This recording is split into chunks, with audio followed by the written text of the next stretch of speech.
Second news आ जाता है हमारा दोस्तों डीलिमिटेशन से रिलेटेड। अब देखिए इशू क्या चल रहा है, न्यूज़ में क्या है एक्चुअली। क्या है दोस्तों, जैसे कि अभी हाल फिलहाल में ये हुआ ना कि 2026 तक मतलब जनगणना पूरी हो जाएगी, सेंसस चल रहा है ना।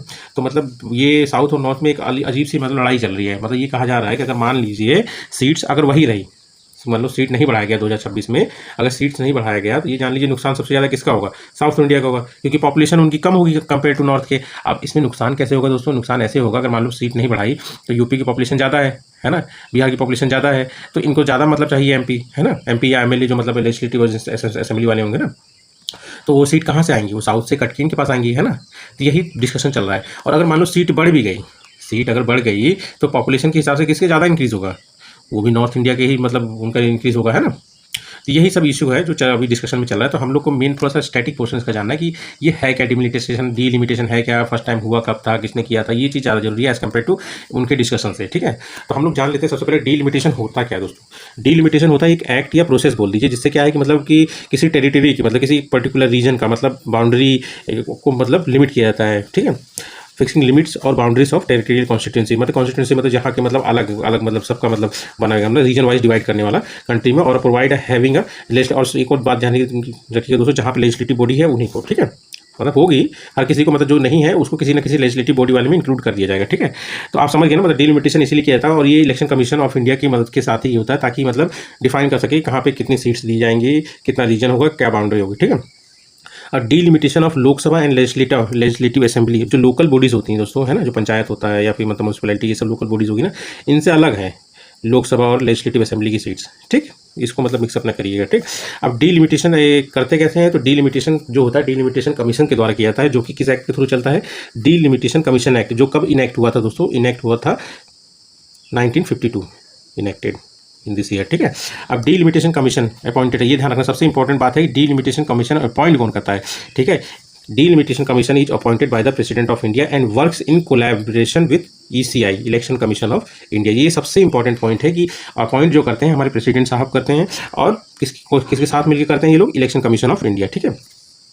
और एक बात और ध्यान रखिए, आज तक कितनी बार मतलब डीलिमिटेशन कमीशन का सेटअप हुआ है, तो आप लोग क्या बोलेंगे कि 4 बार हुआ, ठीक है। तो चारों को हम लोग जान लेते हैं। सबसे पहली बार कब हुआ था दोस्तों, 1953 में, ठीक है। तो इसका जो बेस बना था 1951 का सेंसस बना था, जो मतलब जनगणना हुई थी, उसी को बेस लेके इन्होंने फर्स्ट डीलिमिटेशन कमीशन किया था। तो इसको जरूरी है दोस्तों जान लीजिएगा, इसके हेड कौन थे, इसके हेड थे जस्टिस एन चंद्रशेखर अय्यर। ये इंपॉर्टेंट है दोस्तों, ये पूछ सकता है, ठीक है। और उसमें कितनी सीट फिक्स की गई थी लोकसभा की, उसमें लोकसभा की सीट फिक्स की गई थी 494, कितनी की गई थी 494, ठीक है। उसके बाद सेकंड डीलिमिटेशन कमीशन कब हुआ था दोस्तों, सेकंड डीलिमिटेशन कमीशन हुआ था 1963 में, ठीक है। ये किसके बेस पे किया गया था, तो ये 1961 सेंसस के आधार पे किया गया था, और इसमें लोकसभा की सीट जो थी 492 से 522 बढ़ा दिया गया, ये प्लस हो गया, ठीक है। उसके बाद आ जाता है हमारा थर्ड डीलिमिटेशन। ये कब हुआ था दोस्तों, ये थर्ड डीलिमिटेशन हुआ था आपका 1973, मतलब delimitation commission, third delimitation commission हुआ था 1973 में, और ये काफ़ी इंपॉर्टेंट है, तो इसको ध्यान रखिएगा। इसके हेड कौन थे, तो जस्टिस JL कपूर, किसके थर्ड वाले के थे, फर्स्ट वाले कौन थे, जस्टिस एन चंद्रशेखर अय्यर, ठीक। अब इसमें ऐसा क्या हुआ था, इसमें ये हुआ था दोस्तों, जो 522 सीट थी जो कि मतलब सेकंड डीलिमिटेशन कमीशन में लाई गई थी, तो उसकी सीट बढ़ गई है प्लस 543, ठीक। और असेंबली सीट्स कितनी होगी, 3771 से 3997, ठीक। अब ये सब जब होने लगा तो मतलब थोड़ा सा विवाद चलने लगा कि मतलब ऐसे तो जिसकी पॉपुलेशन ज़्यादा है तो मतलब उसकी बढ़ती जाएगी।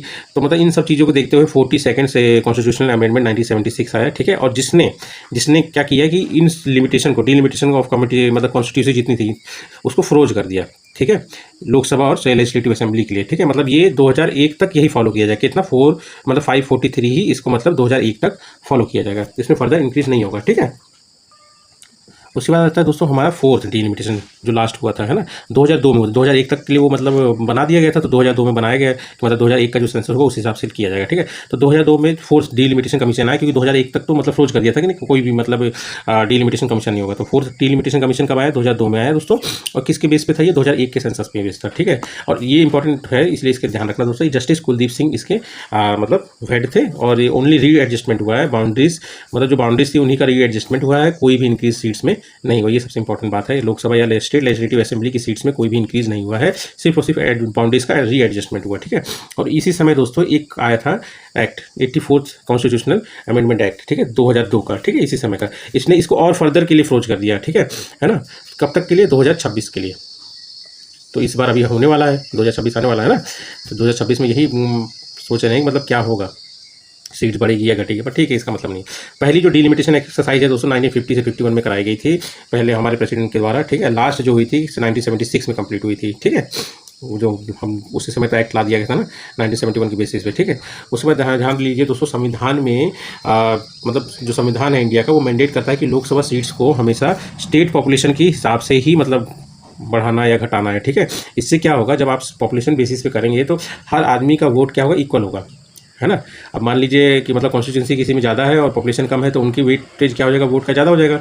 इसीलिए मतलब कि हर इंसान का, हर स्टेट का वोट जो है इक्वल काउंट हो, मतलब equal vote weight across state, इसलिए स्टेट पॉपुलेशन को मद्दे नज़र रखते हुए मतलब इसमें डिलिमिटेशन किया जाएगा या फिर सीट्स बढ़ाई हटाई जाएंगी, ठीक है।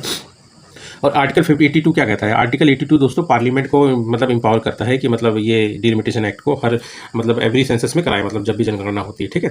और 170 जो है स्टेट्स के लिए है, सेम वही जो मतलब 82 पार्लियामेंट के लिए है, तो 170 जो है आपका स्टेट लेजिस्लेटिव असेंबली के लिए है, ठीक है। Divided into territorial constituencies as per delimitation act after every census, ठीक है। अब देखिए नोट कर लीजिए दोस्तों, इसमें साउथ में क्या है ना, जैसे कि ये लोग कंट्रीब्यूशन करते हैं लगभग 35% जीडीपी का, ये जान लीजिए 35% जीडीपी करते हैं। कितना? पॉपुलेशन में सिर्फ 18% पॉपुलेशन, देश की 18% पॉपुलेशन 35% जीडीपी करती है, इसीलिए इनको ज़्यादा जलन हो जाती है। भाई हम लोग काम कर रहे हैं, हम प्रोग्रेस कर रहे हैं, पर हमारा प्रोग्रेस का फल किसको मिल रहा है? नॉर्थ इंडिया को मिल रहा है ना। और नॉर्थ स्टेट क्या है, इनकी पॉपुलेशन भी ज़्यादा है, सीट भी ज़्यादा है, और वैसा प्रोग्रेस दिखा भी नहीं है, ठीक है। अब सबसे इंपॉर्टेंट चीज़ आप ध्यान रखिएगा दोस्तों, तो कंपोजिशन ऑफ डिलिमिटेशन कमीशन होता क्या है, मतलब इसमें कौन कौन लोग आते हैं। तो सबसे पहले एक रिटायर्ड सुप्रीम कोर्ट जज होंगे, ठीक है। चीफ इलेक्शन कमिश्नर की कोलैबोरेशन इन्हीं के साथ होता है ना। उसके बाद हम लोग देखेंगे रिस्पेक्टिव स्टेट इलेक्शन कमिश्नर, जो भी स्टेट के इलेक्शन कमिश्नर होंगे उनको लेके ये कंपोजिशन होता है इसका डिलिमिटेशन कमीशन का, ठीक। अब देखिए नोट करने में क्या है डिलिमिटेशन कमीशन में दोस्तों, इसके काम क्या है दोस्तों, फंक्शन क्या है, ठीक है। फंक्शन तो ऐसे आप लोगों को पता ही चलेगा, तो एक बार डिस्कस कर लेते हैं। सो फंक्शन इसका जैसे ये डिटरमाइन करता है कि कितनी कॉन्स्टिट्यूंसी होगी और क्या बाउंड्री होगी, ठीक है, to ensure equal population distribution, ठीक। ये आइडेंटिफाई करता है सीट्स की, SC ST की, मतलब अगर मान ली कहीं ज़्यादा पॉपुलेशन है तो इनकी सीट्स मतलब उस हिसाब से हो, है ना। और इनका ऑर्डर जो, हाँ ये सबसे इंपॉर्टेंट ये है दोस्तों कि इनका जो ऑर्डर है कोर्ट में चैलेंज कैन नहीं कर सकते, can not be challenge in court, ठीक है दोस्तों।